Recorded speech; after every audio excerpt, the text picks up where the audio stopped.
Good morning, good afternoon, everyone. We're really excited to host this webinar today. Today we'll be talking about ad tech and what to look for when choosing great ad tech. Maybe this is your first time searching for ad tech. Maybe you already have something and wanting to see what's out there to replace it. Maybe you're just wanting to kill 20, 30 minutes. We're excited that you're spending the time with us. This session will be recorded, so if you do need to step out, we will share the link with the recording and you can watch that later. Also, we would love questions. So if you do have questions, please post them in the chat tab and then we'll address them at each section.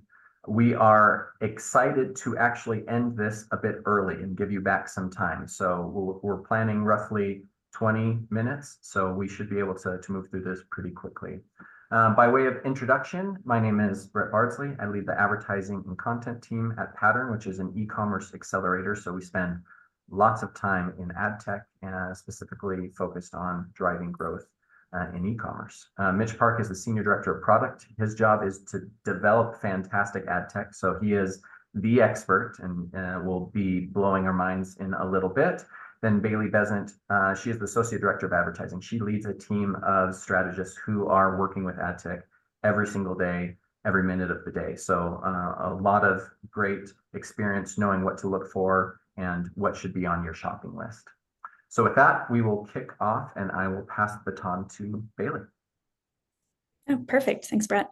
So to get us started, I just wanted to walk us through something that's offered by a lot of tools or some form of this, which is dynamic optimization at the keyword or target bid level. So some tech offerings utilize day parting, which is, again, turning your ads off and on at certain times of the day. I know Amazon offers its own day parting solution as well, which makes this a little bit more beginner friendly, being able to use it natively within Seller Central and the ads console. At Pattern, we do a form of that in some capacity, but without turning ads off at any time of the day. So as you can see, we have deemed this hourly bidding, as the name would suggest. Same idea, though, with why you'd seek a feature like this out in general, just making sure that we're spending at the right time, when people are most likely to buy. And you'll see in this graph an example of what that could look like here. So across the entire week, Sunday to Saturday, according to the data that we've gathered for this example brand, in essence, it looks like roughly 7 a.m. to maybe 1 to 2 p.m. is the prime time for this brand. So that saturated darkest color there. This call out on the slide is correct. Like we said, ads should run when shoppers are most likely to buy. So the way that our tech goes about doing this is it takes all of this data into account. Again, this is showcasing conversion rates at each time of the day, every hour of every day of the week.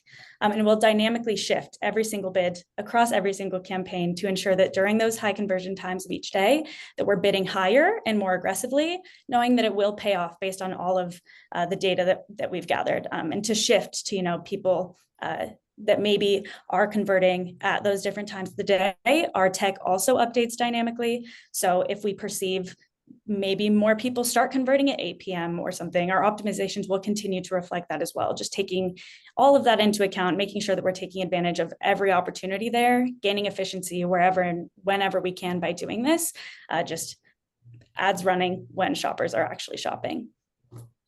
And then that kind of takes us into maybe a different aspect, which is your organization of your data.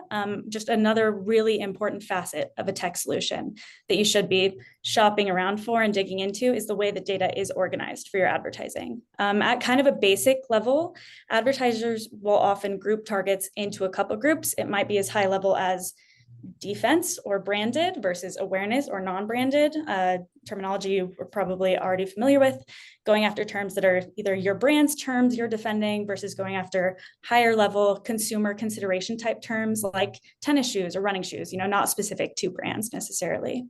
Everyone does it a little bit differently when naming campaigns and building strategies, which is fine, but I think having a formal nomenclature to follow and is a standard there is really important when considering how your data might show up within a tech solution, right? So at Pattern with our offering, we use the terminology playbooks, and you can see how they're grouped within the funnel here, going all the way, from the very top of the funnel, display awareness, all the way down to loyalty, bringing customers who have already purchased products from your brand back through again to repurchase with remarketing efforts, and through things like the brand store, just getting all the way down there.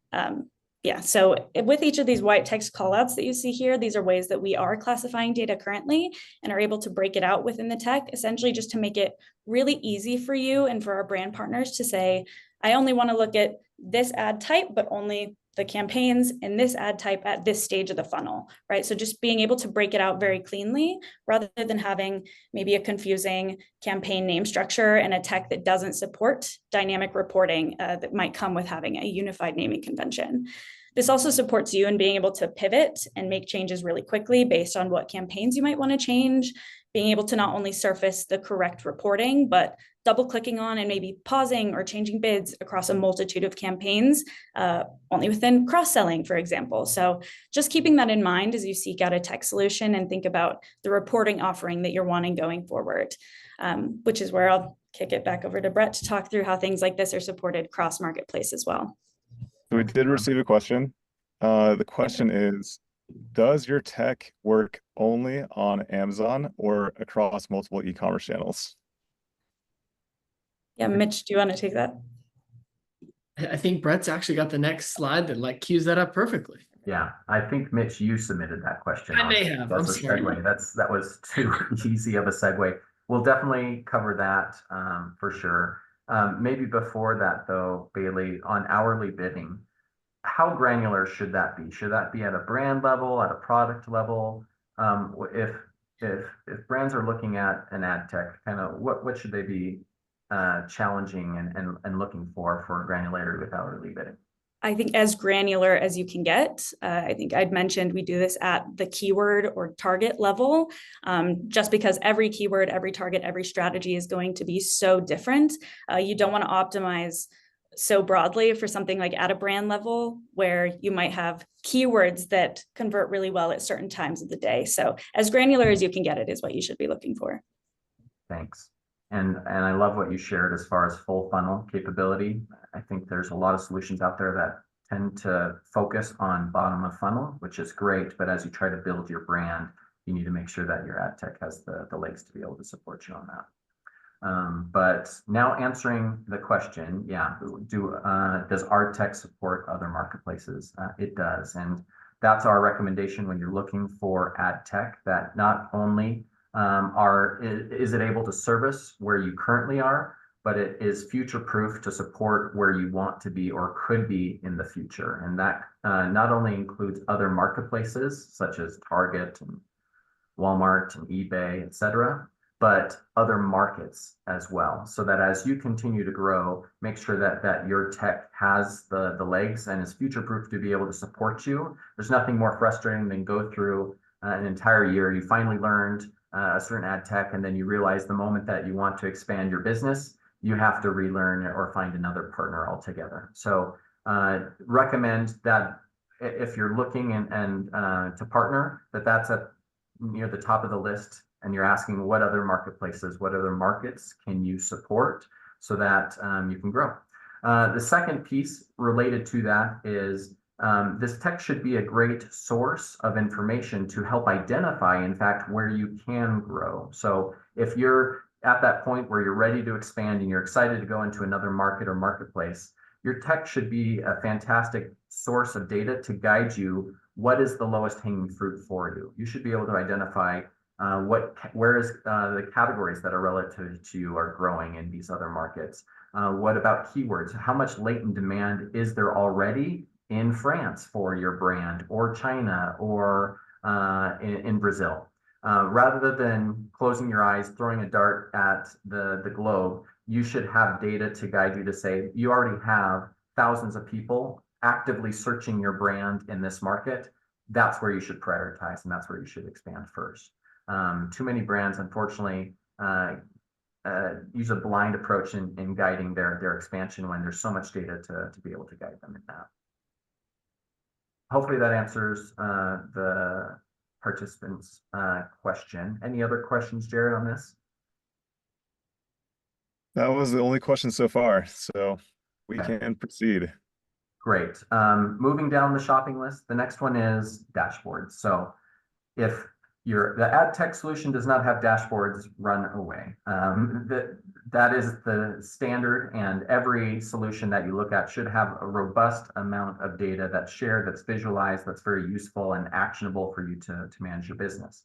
That is table stakes. The next step that we would recommend is making sure that the bones and the focus of that visualization is in the right area. Unfortunately, there's just too much tech out there that is meant to simply drive brands to spend more on advertising. And that's because, quite frankly, a lot of these ad techs are incentivized and funded by ad spend. So as you're looking through different solutions, find solutions that do not have that conflict of interest, that they are truly looking to support your growth, however that may come, whether it be driving organic growth or ad spend, but that they don't have skin in the game in driving and increasing your ad spend. An indicator of this is a focus on ROAS. If the ad tech is prioritizing ROAS as the key metric for growth, that is an indicator that they are probably incentivized to drive more ad spend for you. So look for tech that is prioritizing organic growth. So ranking of keywords, the rank of organically ranking keywords, incremental ad sales, new customers bringing them in. Those are the type of metrics that can help ensure that you're focused on the right things. So actually, I am simply a segue to Mitch, which will be talking about what are the most important metrics that you should be focused on for your ad tech partner. Cool. Thank you, Brett. As Brett mentioned, one of the beautiful things about e-commerce and advertising in particular is there are just so many metrics. Like everything is measurable. The problem is that everything is measurable, and it's hard to know which piece is most important. And I would say that there's a time to double down on any of these strategies. So for example, maybe I'm launching a new brand from scratch. I need to double down on ad spend to drive impressions and awareness. If I have a seasoned brand that is mature, I can focus on things that are higher or deeper in the funnel, like customer acquisition and customer retention. I can focus on things like organic rank. And that could vary by brand or even by product line or even by time of year. And so one hallmark of good ad tech is tech that helps you fit all of your goals and not just one particular silo. So you should be able to, in the case of our example here, double down on that incremental ad sales motion to help your brand grow, while also keeping in mind the other levers like organic ranking, ad spend, impressions, etc. So really what the intent here is that your tech should be able to fit your needs rather than pigeonholing you into something that may not be the right step for your brand. And to go along with that, Brett, you want to hit the next one? Not all ad spend is created equal. So for example, let's say I'm Crest toothpaste. If I'm advertising on the term Crest toothpaste, I will likely have great spend, great traffic, great clicks, great ad sales, but I probably won't drive much top line revenue there because shoppers looking for my brand were probably going to buy my brand. And so what we aim for at Pattern is to provide a unique lens on this that we call true ROAS, where we aim to look at advertising through a strategic lens rather than through a transactional lens. And what it looks like is actually kind of here on this fancy waterfall chart that we've got. So starting on the left is the ROAS that we would have reported by the marketplace. In this case, let's call it a 3.26. Well, like I said, not all of that ad spend is going to drive my top line revenue. Maybe some of that I am defending my turf, which is a valid strategy, but again, may not be laddering up to the growth that I need. And what we call is, we refer to that as cannibalization, meaning that I'm advertising on a term or defending my turf that I would have likely won anyway. So my ad sales are taking away from a sale that I would have won organically. Again, that's a valid strategy and something that we would recommend, but we just want to take that in context of overall growth. And that's what we're aiming to do with this true ROAS metric. So in this case, we would say that cannibalization brought our overall return down a little bit because again, we would have won those sales otherwise. The next step here is returns. Shoppers who click an ad, buy the product, spend the money, right? That gets all attributed as an ad spend and an ad sale. But if the shopper then returns the product, the ad sale remains, but the growth is suddenly vanishing. And so what we aim to do here is to net out the returns so that if I am advertising on a product that does get returned, I'm not considering that incremental growth. Those are what we call detractors to growth that would take away from the top line revenue that we're expecting to drive with our ad spend. The next two levers are accelerators, meaning that they are things that are hard to quantify or traditionally have been hard to quantify, but that do drive the incremental growth that we're looking for. The third line there, our first accelerator, is lifetime value. We know, again, that ads do a great job of attracting new customers, and hopefully if our brand is doing its work, those customers should love our product and they should return and buy. Maybe it's Crest toothpaste, maybe it's something else, but they should return to buy multiple times. In that case, the ad that acquired the product should get more quote unquote credit than just the first transaction. And we want to look at that through a strategic lens and give that ad the credit it deserves for acquiring a customer who came back and bought 2 or 3 more times. What we aim to do, or what we've done, is to quantify the lifetime value of a customer and then attribute the number of new to brand customers that an ad introduced so that we spend more or leverage more strategies that help us acquire new to brand shoppers who then become loyal shoppers returning over and over. It's the lifetime value portion. And then the last accelerator is what we call organic rank. Essentially, if I take a search term like Christmas gifts, a marketplace like Walmart can advertise just about anything in its catalog for a term as broad as Christmas gifts. What the advertising can do is essentially help raise our hand and say, hey, we're actually really relevant for this term. My product that doesn't rank at all, maybe you should give me some light because I get really great conversions through paid search. And so a marketplace like Walmart or Amazon will use ads as kind of a proof of concept to show that maybe this product does deserve a little bit more limelight on the organic side. And so if we can advertise and use advertising as a catalyst to fuel organic growth, then we've really got a great flywheel moving here, because we're not only getting the ad clicks, but we're also showing with those performance of our ads that our products are relevant and they move up the organic rank. So we aim to quantify that as well. And what we end up with here is if we look at advertising through this strategic lens, we do see that there's some cannibalization happening, right? Where we're playing in categories or on keywords that might be more defensive, but we're also seeing the offensive results here of the lifetime value gains and the organic rank gains. So in the case of this example, our true ROAS, or our overall growth that we expect to drive for the top line of the business, is higher than that reported ROAS. So that's probably one of the more complex things that we do at Pattern, but something that I would recommend for all ad tech is to not just focus on a single vanity metric, but try to do anything you can to focus on incrementality, new to brand shoppers, and overall top line growth. So those are our 6 keys to what we would recommend that anyone looking for ad tech would dig into. We have dynamic bidding to capture shoppers when they're most likely to purchase. We have full funnel optimization so that we're not playing just at the bottom of the funnel, but really attracting customers throughout the journey. We have the ability to expand into multiple markets and marketplaces. We have dashboards and performance reporting. Again, that one's probably the lowest hanging fruit that is common among all players. We believe that our ad tech, or the right ad tech solution, should be dynamic to hit any of your business goals, and that it should focus on optimizing for and measuring incrementality. Yep. Quick question, Mitch. Let's say someone that's listening does not have the opportunity to partner with Pattern and don't have access to true ROAS. What would you suggest they do focus on instead, or at least challenge the ad tech that they're looking to partner with to share? Yeah, not to get too nerdy, but I would focus heavily on the correlation between ad sales and total sales. If your ad sales are like this climbing up and your total sales are flat, you have an incrementality problem there where your ads are not doing the heavy lifting that they need to be doing to drive the top line revenue. Thank you. We had a couple questions come in. One is that equation for true ROAS done at the target level or for the full account? Great question. It rolls up across the full account. Like Bailey mentioned, the more granular we can be, the more effective we can be. So if we find a target that is doing a great job of capturing new to brand customers, for example, we want to optimize towards spending more on that target and getting more of those new to brand customers into our pipeline. And so at Pattern, we calculate this at the target level, and then we aggregate up to the campaign level, the strategy level, and then overall at the brand level. And the second question is your definition of incrementality then the green portion of true ROAS?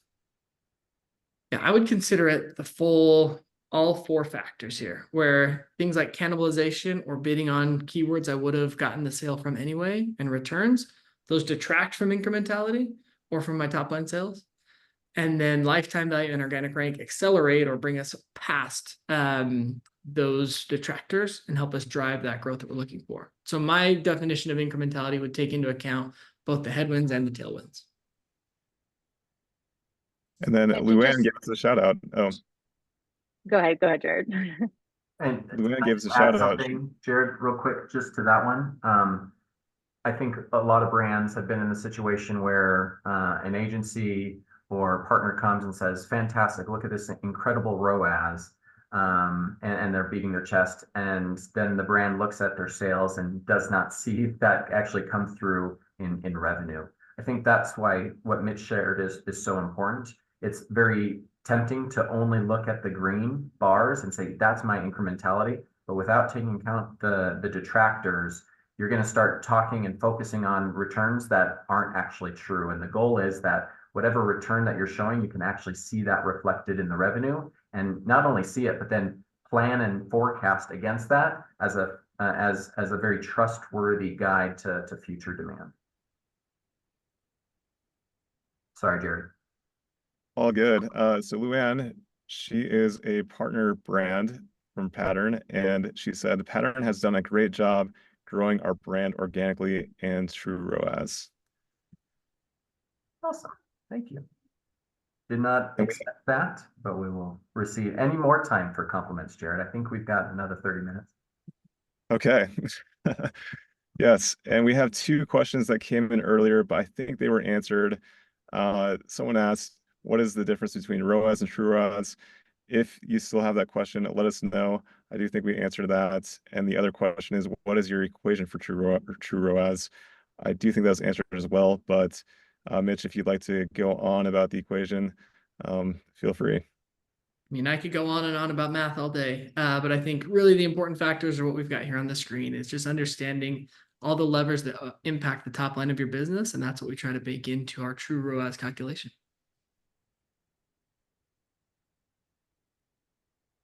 Wonderful. Thanks, Jared, for flagging the questions. We are not above bribing you to listen to us, and we want to reward those that have stuck with us for the last 20 to 23 minutes. So we actually wanted to ask you a couple questions, and whoever answers in the chat the fastest will get an Amazon gift card. We're going to have 3 questions, and so we'll start with Bailey in her section related to hourly bidding and her presentation. Then I'll go, and then Mitch.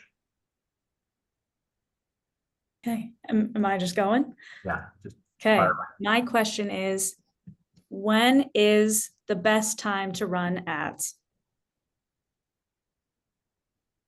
Based on the hourly Yep. chart that you shared. Yep. Jared, you let us know once that comes through. Okay. Feels like a trick question, Bailey. It was called out on the screen. I see the right answer from ZCN, when shoppers are most likely to buy. Yep, exactly. Well done. Tricky. I thought you were going for an hour and then came back with a principled answer. Well done. Congratulations. Jared will get you that Amazon gift card. For my question, I'm going to ask, we talked about marketplace and making sure that your ad tech is future-proof and can expand to other markets and marketplaces. So I'm going to ask for an example of, other than Amazon, a marketplace in the US, in Europe, and in China.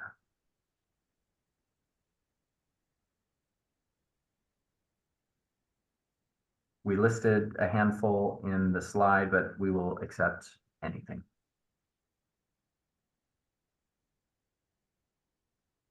Temu.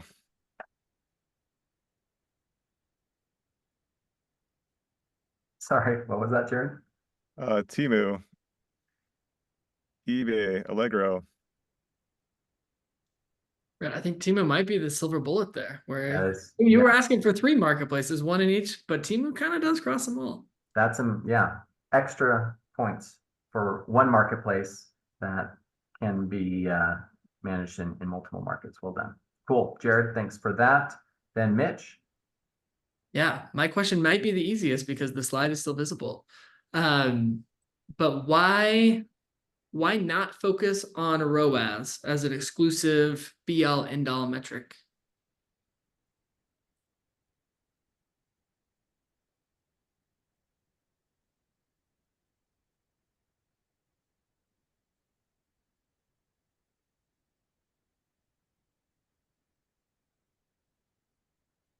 Someone said because it does not account for cannibalization. Like that, like that. Yeah, I think that's definitely part of the gig there is it doesn't account for everything, right? Where it's cannibalization and other factors that affect your top line growth. We really want advertising to drive the intent of growing your business. And so ROAS on its own is not a perfect measure of that. To the anonymous attendee who nailed that answer, feel free to find a way to get in touch with Jared to catch that gift card. Yes, please send me your name. You can send another question through, or you can reach out to me at jared.lee@pattern.com.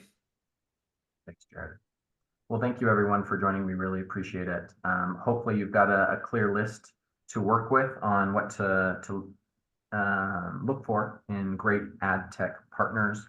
I think in summary, what your ad tech should do is actually reduce your dependency on advertising over time. It should build organic growth so that you are less reliant on investing more and more advertising to get and deliver the business objectives that you've set.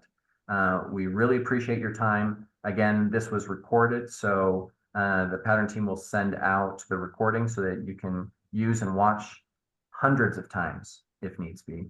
And again, thank you for your attendance. If you do have any questions, you have the contact information. We'd be glad to answer anything over the next few days. We did have one slip in. One more question Okay. if we have time. Yeah. How do you calculate lifetime value on true ROAS? Great question. Essentially, it's how many new to brand customers have we acquired? And then what is the likelihood of that customer coming back to order more products from us in the future? And then what's the value of that product? So essentially what we do on our side is look at cohorts of customers when they made their first order, and then the typical customer behavior of repeating and growing with our brand. And again, our hope is that lifetime value, if we're doing our job right, customers loving the product, customers seeing more need for it, our lifetime value should increase over time. So that's a little bit about what goes into the calculation. Great question, though. Yeah. Justin, if you have any follow-ups on that, feel free to get in touch with us and would be happy to walk through a little bit more of that. Thanks, everyone. Thank you. Have a great day. Thanks, everyone.